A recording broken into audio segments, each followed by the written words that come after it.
یا ایھا الناس، اے لوگو، قد اضلکم شہر عظیم، تم پر ایک عظمتوں والا مہینہ سایہ فکن ہو گیا ہے۔ ظل کہتے ہیں سائے کو، اضلکم تم پر سایہ فکن ہو گیا ہے، ایک بہت عظمتوں والا مہینہ۔ اب دیکھیں یہ وہی ہے بات جو انگریزی کے محاورے میں ہے کہ coming events cast their shadows before, آنے والے واقعات کا ایک سایہ سا پہلے سے پڑ جاتا ہے۔ تو ابھی مہینہ شروع نہیں ہوا رمضان مبارک کا، لیکن وہ آیا چاہتا ہے، تو گویا کہ اس کا ایک سایہ پہلے آ گیا ہے، جس کو حضور فرما رہے ہیں کہ تم پر سایہ کر لیا ہے ایک ایسے مہینے میں کہ جو بہت عظمتوں والا ہے۔ شہر مبارک، وہ مہینہ بہت برکتوں والا، شہر فیہ لیلۃ خیر من الف شہر، یہ وہ مہینہ ہے کہ جس میں ایک رات وہ بھی ہے کہ جو 1000 مہینوں سے افضل ہے۔ اور یہ ظاہر بات ہے قرآن مجید کی صورت ہے مکمل، انا انزلناہ فی لیلۃ القدر وما ادراک ما لیلۃ القدر لیلۃ القدر خیر من الف شہر، اس کی طرف اشارہ۔ اب اس کے بعد جو جملہ ہے جعل اللہ صیامہ فریضۃ، اللہ نے اس مہینے کا روزہ رکھنا فرض قرار دے دیا۔ وہ قیام اللیل ہی، ایک تو قیام اللیل کے نسبت وقت کی، اور اس کی راتوں کے دوران کھڑے رہنے کو تطوعاً آزاد مرضی پر چھوڑ دیا۔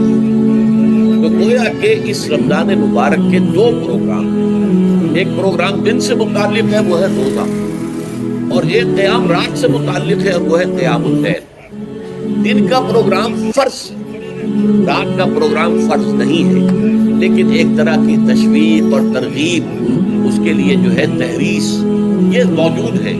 ورنہ تو یہ ہے کہ ہر رات جو ہے اس میں تہجد آپ پڑھیں، رات کو کھڑے رہے، وہ اللہ تعالیٰ کو بہت پسندیدہ ہے۔ تہجد حضور کے لیے تو فرض کے درجے میں رہی ہے، لیکن عام مسلمانوں پر فرض نہیں ہے۔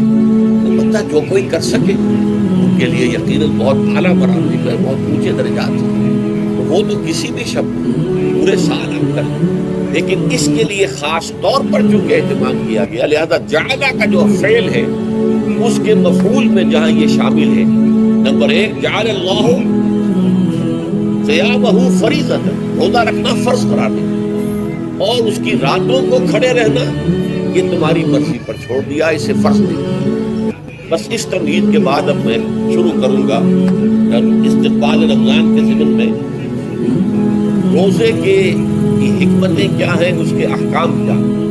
نمبر 1، شریعت محمدی میں روزے کی تدریجی فرضیت، یہ جو تمہیدی مضمون ہے اس میں وہ بہت اہم ہے۔ پہلی بات یہ جان لیجئے کہ اہل عرب جو قریش بھی، اہل مکہ اور قریش کے تابع بقیہ تمام بنی اسماعیل بھی، اور ان کے تابع جو بھی عرب میں دوسرے قبیلوں کے لوگ تھے کہ جو عربی تھے اور مشرک تھے، وہ سب اس کے اندر مراد ہیں۔ تو فرمایا گیا کہ ان لوگوں میں روزے کی عبادت معروف نہیں تھی۔ یا تو یہ ہے کہ حضرت ابراہیم علیہ السلام کے زمانے میں روزے کی عبادت تھی ہی نہیں، کیونکہ یہ لوگ اپنے قول کے مطابق ملت ابراہیم پڑھتے ہیں، لیکن یہ ہے کہ بہرحال روزے کی عبادت سے نہ آشنا تھے۔ کیا وجہ ہے یہ ہم نہیں جانتے۔ آپ کو معلوم ہے نماز سے وہ واقف تھے، اگرچہ اس کا حلیہ انہوں نے بگاڑ دیا تھا، تالیاں بجاتے تھے، سیٹیاں بجاتے تھے یہ، لیکن نماز کہتے تھے اسے نماز۔ طواف سے وہ واقف تھے، اگرچہ اس کے ضمن میں اتنی گھناؤنی حرکت بھی کی تھی کہ مرد اور عورت میں وہ بالکل برہنہ ہو کر طواف کرتے تھے، تو اسے بہت فضیلت والی بات سمجھتے، بہت خدا رسیدگی کی بات سمجھتے تھے کہ کامل برہنہ ہو کر طواف کیا۔ لیکن بہرحال طواف تھا۔ اسی طرح قیام عرفہ، قیام منی یہ بھی موجود تھا، اور حج کے بھی بہت سے ارکان جو ہیں وہ ان کے یہاں معروف تھے۔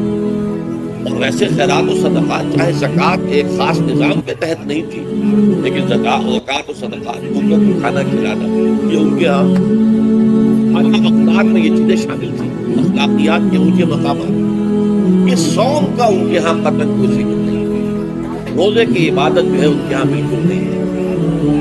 البتہ صوم کا لفظ موجود، یہ لفظ وہ استعمال کرتے تھے اپنے گھوڑوں کے لیے، روزہ رکھواتے تھے گھوڑوں کے لیے۔ اس کا پس منظر یہ ہے کہ ان کے ہاں آپ کو معلوم ہے کہ لڑائی، دنگا فساد، جنگ، اور یہ کہ غارت گری کرنا، لوٹ مار کرنا، یہ تمام عرب قبائل کا پیشہ تھا، اصل پیشہ یہی ہے۔ اس میں ان کے پاس دو جانور تھے، ایک تو اونٹ جو ہے وہ ان کی جو باب و ہوا ہے، ان کے جو حالات ہیں اس کے ساتھ پوری مطابقت رکھتے، یعنی اسے کئی دن کھانے کو نہ ملے اسے پرواہ نہیں، ہفتہ بھر پانی نہ ملے اسے کوئی پرواہ نہیں۔ اس اعتبار سے دھوپ کی کتنی ہی جو تپش ہو اونٹ کو کچھ نہیں کہتی، لیکن یہ کہ وہ سست رفتار کا لڑائی کے لیے، جنگ کے لیے، خاص طور پر غارت دری جہاں کرنی ہو، جہاں جا کر گویا کہ ڈاکہ مارنا، پھر دوڑنا ہے، بھاگنا ہے، واپس جانا ہے، تو انہیں گھوڑے کی ضرورت ہوتی تھی جو سریع الرفتار ہے، لیکن گھوڑے میں یہ اوصاف نہیں تھے۔ وہ بھوک کو برداشت نہیں کر سکتا، مزمحل ہو جائے گا، وہ پیاس کو برداشت نہیں کر سکتا، مزمحل ہو جائے گا، وہ دھوپ کو برداشت نہیں کر سکتا، مزمحل ہو جائے گا، اور اگر یہ گھوڑا مزمحل ہو جائے تو سوار کا کیا حشر ہوگا، وہ آپ اسے اندازہ کر لیجیے کہ اصل میں تو پھر ہلاکت سوار کی ہوگی۔ اس لیے وہ اسے تیار کرتے تھے جنگ کی صعوبتوں کو برداشت کرنے کی۔ اس کا دانا پانی بند کر دیا، اور اس کا منہ جو ہے وہ عرب بدو جو ہوتا تھا خود تو اپنا چہرہ اور سر لپیٹ لیتا تھا کپڑے کے اندر جب وہ چلتی تھی۔ ان کے یہاں باد سموم تیز آگ جیسی ہوا جو ہے جس کے اندر ریت کے ذرات بھی ایسے ہوتے تھے گویا کہ کسی پہاڑ کی جو ہے اس کے اندر کی ریت جو ہے وہ چلی آتی، تو گھوڑے کا رخ ادھر کر کے کھڑے کر دیتے تھے اس کو، خود اپنے منہ پر ڈاٹا باٹا باندھا ہوا اپنی حفاظت کے لیے، تاکہ اس کے اندر دھوپ کی سختی برداشت کرنے کی عادت نہیں، پیاس کی برداشت کرنے کی عادت نہیں، بھوک کو برداشت کرنے کی۔ اس کو کہتے تھے صوم کے لفظی معنی رک جانا۔ اب یہ کھانے پینے سے رکا ہوا ہے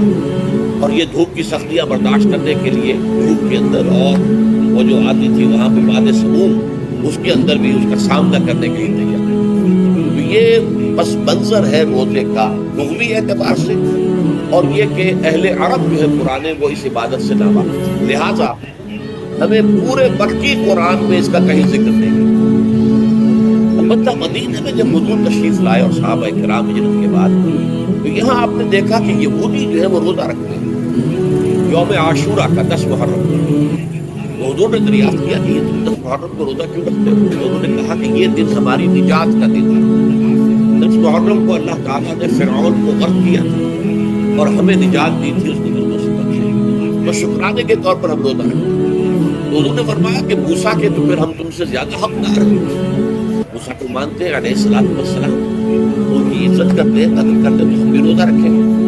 تو آپ نے صحابہ کو حکم دیا کہ عاشورہ کا روزہ رکھیں۔ پھر کچھ عرصے کے بعد اللہ تعالیٰ کی طرف سے حکم آ گیا، اور یہ حکم جو ہے اس رکوع کی پہلی آیت کے اندر ہے، یا ایھا الذین آمنوا کتب علیکم الصیام کما کتب علی الذین من قبلکم لعلکم تتقون۔ لیکن جیسا کہ میں بعد میں بتاؤں گا، یہ حکم صوم رمضان کا نہیں ہے، بلکہ یہ کہ اللہ کے حکم سے پہلے 3 دن کے روزے فرض کیے گئے، ہر مہینے کی 13ویں، 14ویں اور 15ویں تاریخ کو روزہ رکھا۔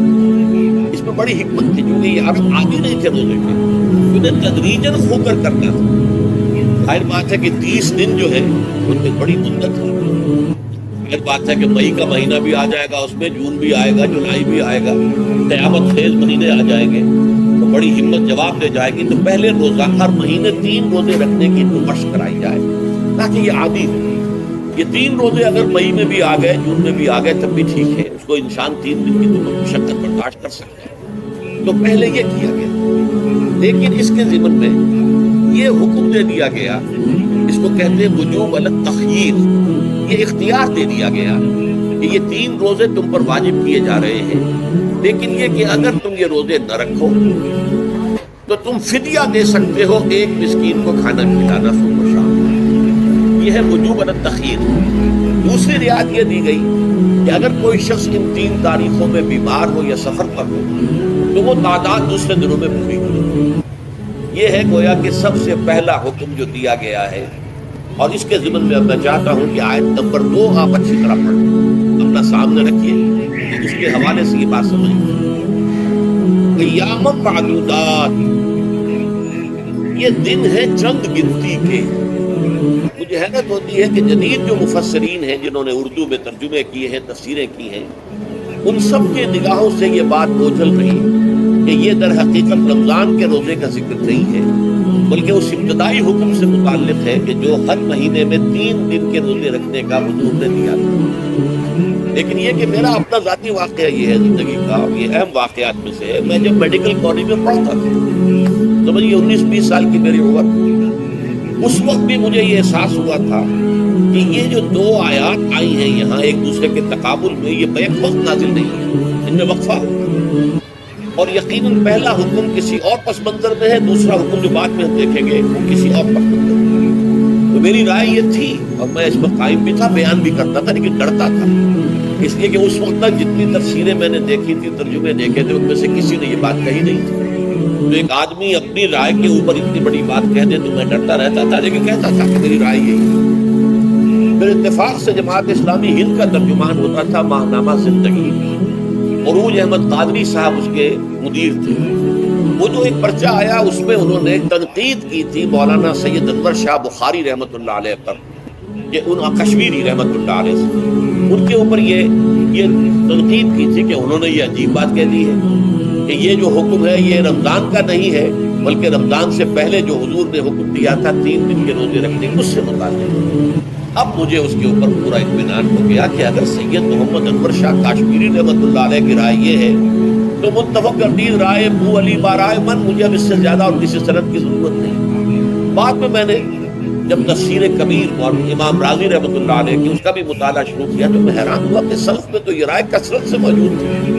کیا سبب ہوا ہے کہ آج کے دور کے جو مترجمین اور مصنفین ہیں ان کی نگاہوں سے بالکل یہ بات اوجھل ہو گئی؟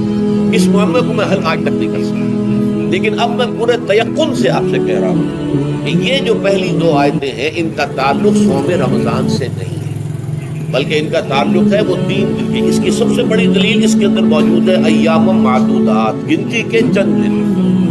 اب 30 یا 29 دن جو ہے وہ گنتی کے چند دن نہیں ہو سکتے، تو اچھی بڑی تعداد ہے۔ پھر یہ ہے کہ یہ معدودات جو ہے اس کو کہا جاتا ہے جمع قلت، یہ زیادہ سے زیادہ 9 پر اس کا اطلاق ہوتا ہے، اس وزن پر جو جمع آتی ہے۔ اور اس میں جو ہے خود قرآن مجید میں حج کے سلسلے میں منا کے قیام کے ضمن میں الفاظ آئے ہیں، ایام معدودات، فمن تعجل فی یومین فلا اثم علیہ ومن تاخر فلا اثم علیہ۔ منا میں قیام ہے گنتی کے چند دن، تو جو 2 دن ہی میں جلدی کر کے وہاں سے واپس ہو جائے اس میں بھی کوئی اس گناہ نہیں ہے، اور جو مؤخر کر کے 3 دن پورے کرے اس پر بھی کوئی گناہ نہیں ہے۔ تو وہاں پر بھی نظیر موجود ہے کہ 2 یا 3 دن پر اس کا اطلاق ہو۔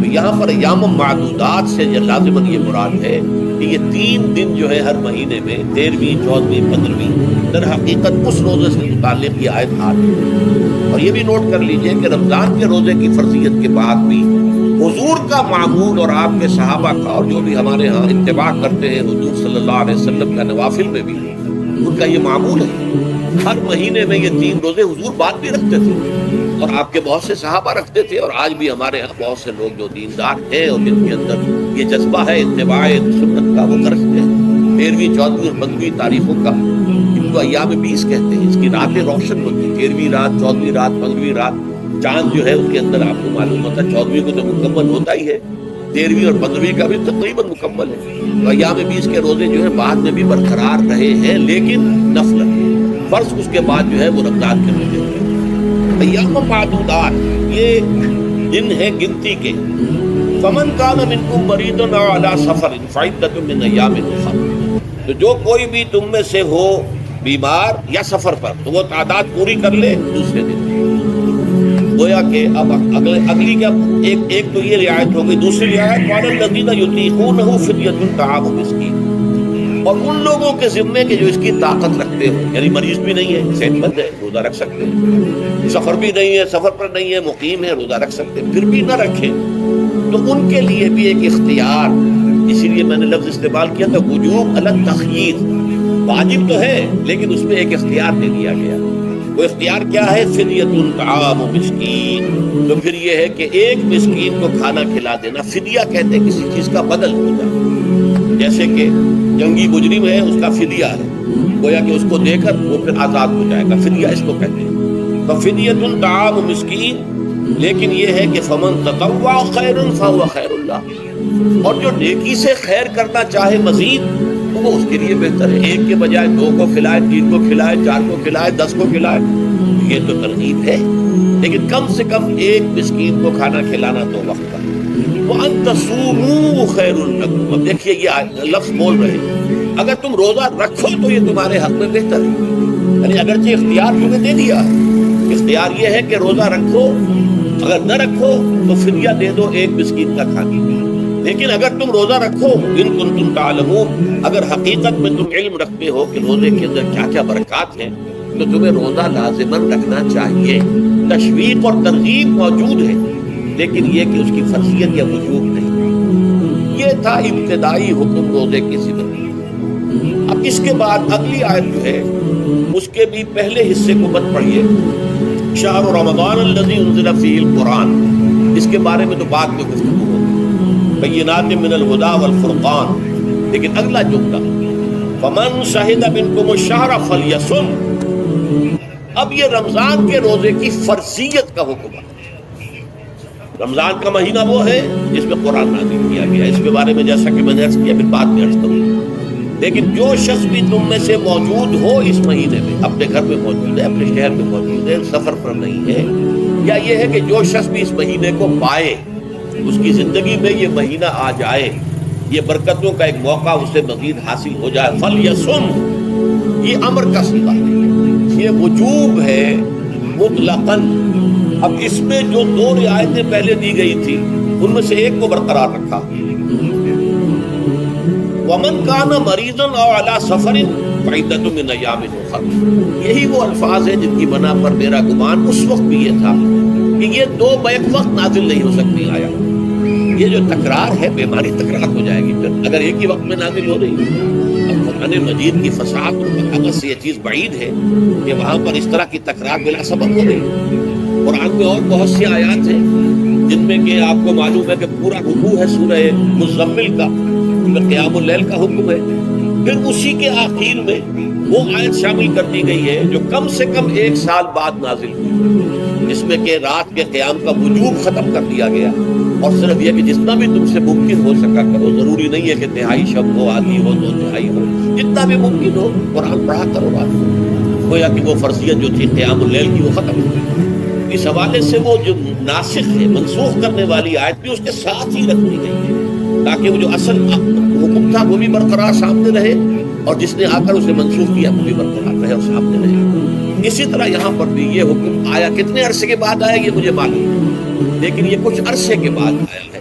جب رمضان کا مہینہ وہ ہے کہ جس میں قرآن نازل کیا گیا. اب جو شخص بھی اس مہینے کو پائے اس پر لازم ہے کہ اس کے روزے رکھے.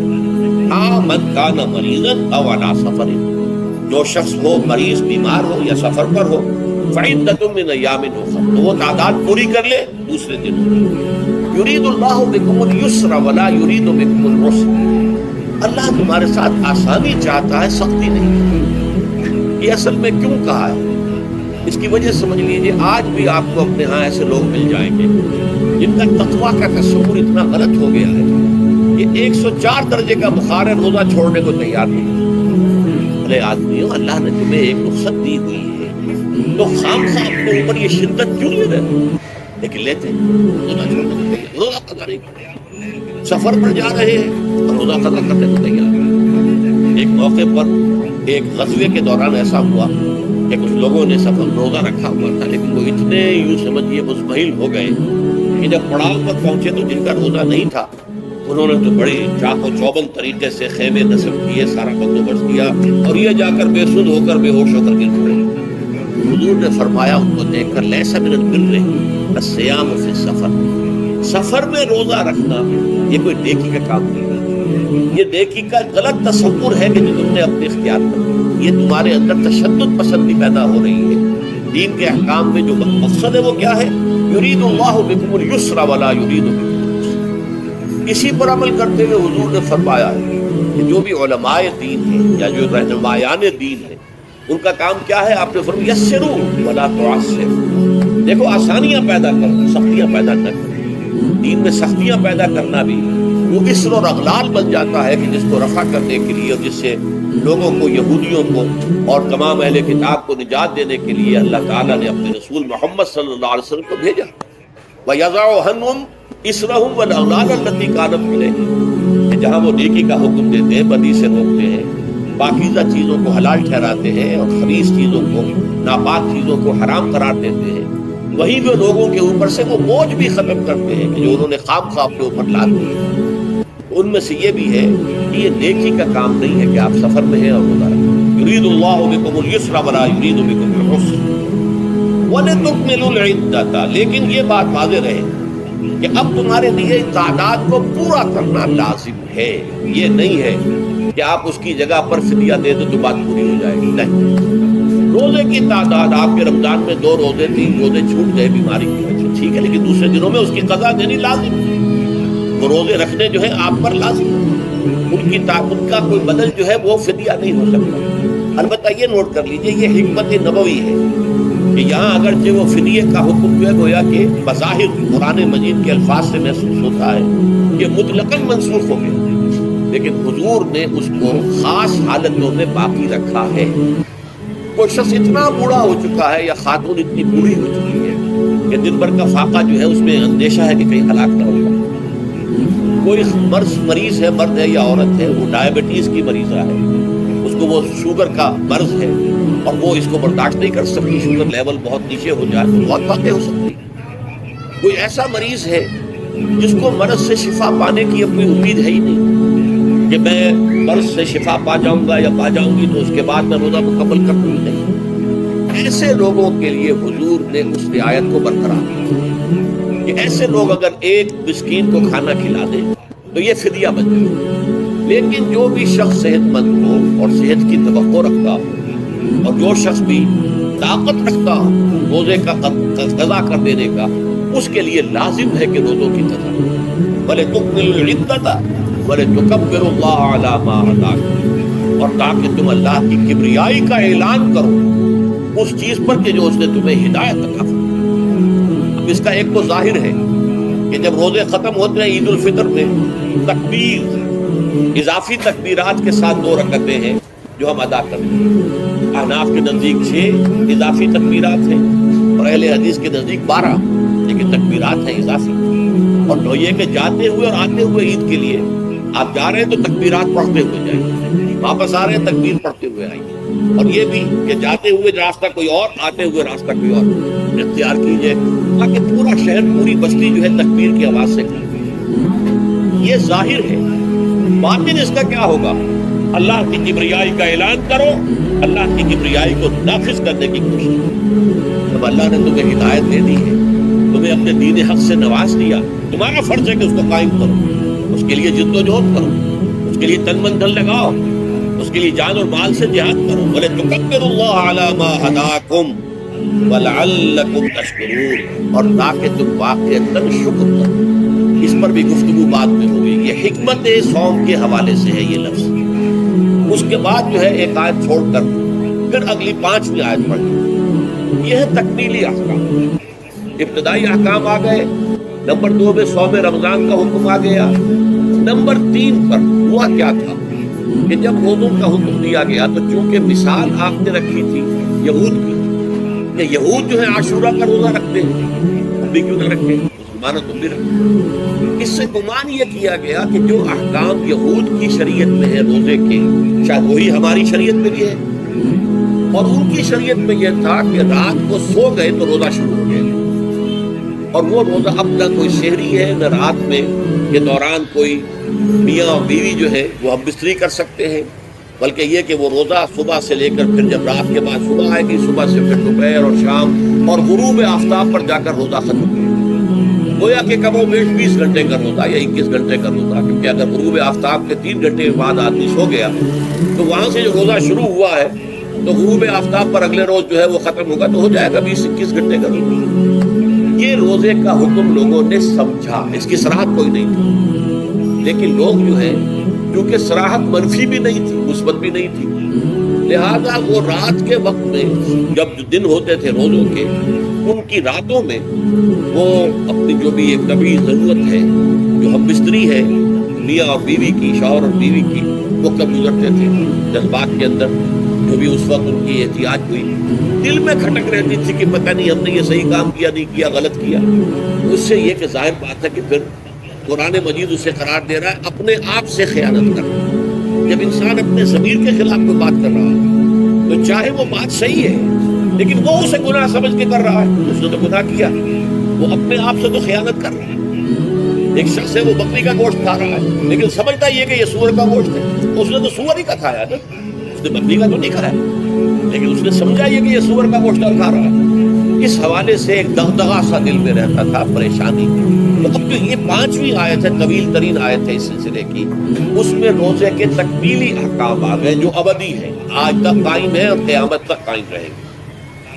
فرمایا احل لکم لیلۃ الصیام الرفث الی نسائکم، اے مسلمانوں روزے کی راتوں میں تمہارے لیے حلال کر دیا گیا ہے اپنی بیویوں سے اپنی خواہش کا پورا کرنا۔ رفث الی نسائکم ہن لباس لکم وانتم لباس لہن، وہ تمہارے لیے بمنزلہ لباس ہے، جیسے لباس کے اور انسان کے بدن کے درمیان کوئی حجاب نہیں، ایسے ہی شوہر اور بیوی کے درمیان بھی کوئی حجاب نہیں رہتا۔ ہن لباس لکم وانتم لباس لہن۔ ویسے بھی ایک معنی میں کہ جیسے لباس آپ کو گرمی کی شدت سے بچاتا ہے، ورنہ ہو سکتا ہے کہ تیز دھوپ جو ہے غاروں میں ہوتی تھی تو آپ کی کھالوں کو جلا دیں گے، تو یہ حفاظت کا ایک ذریعہ بھی۔ اسی طریقے سے شوہر کے لیے بیوی اپنی عفت و عصمت کو برقرار رکھنے کے لیے ایک ذریعہ کہ کہیں حرام میں منہ نہ مارے، بیوی موجود ہے، حلال ذریعے سے اپنی خواہش پوری کرے۔ اور بیوی کے لیے شوہر اسی طریقے سے ایک ڈھال بن جاتا ہے کہ اسے خام خواہ ادھر ادھر دیکھنے کا کوئی خیال بھی کبھی نہ آئے، اس کی جو بھی نفسانی خواہش ہے اس کی شوہر کو پورا کر رہا ہے۔ تو اس اعتبار سے بھی ہن لباس لکم وانتم لباس لہن۔ علم اللہ انکم کنتم تختانون انفسکم، اللہ کے علم میں ہے کہ تم اپنے آپ سے خیانت کر رہے تھے۔ اس کی وضاحت تو پہلے کر چکی کہ دل میں یہ دغدغہ تھا کہ یہ حرام کام اب کر رہے ہیں، یہ گویا کہ اپنے آپ سے خیانت، اللہ سے بغاوت نہیں تھی۔ کیوں کہ اللہ تعالیٰ کی طرف سے تو حکم تمہیں معلوم تھا ہی نہیں ابھی، آیا اس کی اجازت ہے یا نہیں ہے، لیکن اپنے آپ سے تو خیانت کر رہے ہیں۔ تم یہ سمجھ رہے تھے کہ یہ نہیں ہونا چاہیے، یہ گویا کہ ممنوع ہے اور کر رہے تھے، تو اس کو کہا کہ تم اپنے آپ سے خیانت کر رہے تھے۔ علم اللہ انکم کنتم تختانون انفسکم فتاب علیکم، تو اللہ نے تم پر اپنی رحمت اور مغفرت کے ساتھ توجہ فرمائی، یعنی جو کچھ اب تک ہو چکا ہے اسے اللہ نے معاف کر دیا، اسے صاف کر دیا، کلین سلیٹ۔ اب تمہارا جو اعمال نامہ ہے اس میں اس طرح کا اگر کوئی عمل درج ہو گیا ہے تو اللہ نے صاف کر دیا۔ وعفا عنکم، اور تمہیں معاف بھی کر دیا۔ فالآن باشروہن، تو اب تم ان کے ساتھ جو بھی تعلق زن و شو ہے اس کو اختیار کر سکتے ہو۔ فالآن باشروہن وابتغوا ما کتب اللہ لکم، اور حاصل کرو وہ کچھ جو کچھ اللہ نے تمہارے لیے لکھ دیا۔ یہ تعلق زن و شے سے دو چیزیں ہیں کہ جو مقصود ہیں، ایک تو سب جانتے ہیں اولاد، ہر انسان کی خواہش ہوتی ہے کہ میری نسل کا تسلسل باقی رہے، لیکن نمبر 2 ایک شے اور ہے، قرآن مجید میں بیان کیا کہ بلے تسکنوا الیہا، اس میں ایک سکون ہے، اس میں جو بھی ہے، جو بھی عمل ہے مباشرت کا، اس میں ایک اعصابی طور پر سکون کی کیفیت انسان کو حاصل ہے، یہ بھی مطلوب و مقصود ہے۔ ما کتب اللہ لکم، تمہارے لیے اللہ نے اس میں ایک تو اولاد کا معاملہ رکھ دیا ہے اور ایک تمہارے لیے سکون، لتسکنوا الیہا، تاکہ تم ان کی طرف توجہ کر کے سکون حاصل کرو۔ فالآن باشروہن وابتغوا ما کتب اللہ لکم وکلوا واشربوا، اب سحری کا حکم آ گیا، وکلوا واشربوا حتی یتبین لکم الخیط الابیض من الخیط الاسود من الفجر، اور کھاتے رہو اور پیتے رہو یہاں تک کہ تمہارے لیے فجر کے وقت کے اعتبار سے سفید ڈوری سیاہ ڈوری سے بالکل علیحدہ ہو۔ اصل میں اس کو بعض صحابہ نے تو سمجھا کہ یہ لغوی معنی اس کے لیے لیے کہ آپ اپنے تکیے میں ایک سفید دھاگا رکھ لیا اور ایک کالا رکھ لیا، اور دیکھتے رہتے تھے، جب یہ سفید اور کالا علیحدہ علیحدہ نظر آنے لگے تو پھر روزے کا رکھنے کا وقت شروع ہو چکا اور اب کھانا پینا بند کر دیا۔ فرمایا گیا یہ مراد نہیں، یہ جب پاؤ پھٹتی ہے اس کے اندر ایک سفید سی لکیر جو ہے افق کے اوپر آتی ہے، یہ ہے مراد کہ وہ جو سفید لکیر ہے وہ ظاہر ہو جائے اور وہ رات کے اختتام کا گویا کہ ایک اعلان اور علم بن جائے۔ تو وَكُلُوا وَاشْرَبُوا، اب اس کی جو ہے بڑی تاکید کی گئی ہے، تَسَحَّرُوا فَإِنَّ فِي السُّحُورِ بَرَكَةً، سحری ضرور کیا اور یہ در حقیقت برکت کا ذریعہ ہے۔ یہ بھی آپ نے فرمایا ہمارے اور یہود کے روزے کے مابین جو فرق ہے وہ سحری ہے، یہ سحری، کیونکہ روزہ جو ہے وہ فجر سے لے کر غروب آفتاب تک ہے، طلوع آفتاب سے نہیں، فجر سے، جبکہ وہ سمیدہ سحر جس کو ہم کہتے ہیں نمودار، طلوع آفتاب کا بھی 1.5 گھنٹے بعد ہوگا، لیکن اس وقت جو ہے روزہ شروع غروب آفتاب تک۔ اس حوالے سے اس سے پہلے کھانا پینا، اور اس میں بھی فرمایا گیا کہ بعض لوگ بہت زیادہ احتیاط کرتے ہیں، وہ صحیح نہیں ہے، اس لیے کہ فجر کے لیے اذان جب دیتے تھے اس میں بعض حضرات ذرا جلدی کرتے تھے، حضور نے فرمایا کہ نہیں دیکھو یہ ذرا جلدی کر دیتے ہیں، اگر تم میں سے کسی کے ہاتھ میں پیالہ ہے، ابھی وہ کچھ کھا رہا ہے، اذان ہو گئی ہے، تو وہ اپنا پیالہ پورا کر لے۔ اس میں بھی تشدد کی ضرورت ہے، جیسے کہ اس سے پہلے ہم پڑھ چکے یسروا ولا تعسروا، یرید اللہ بکم اليسر ولا یرید بکم العسر،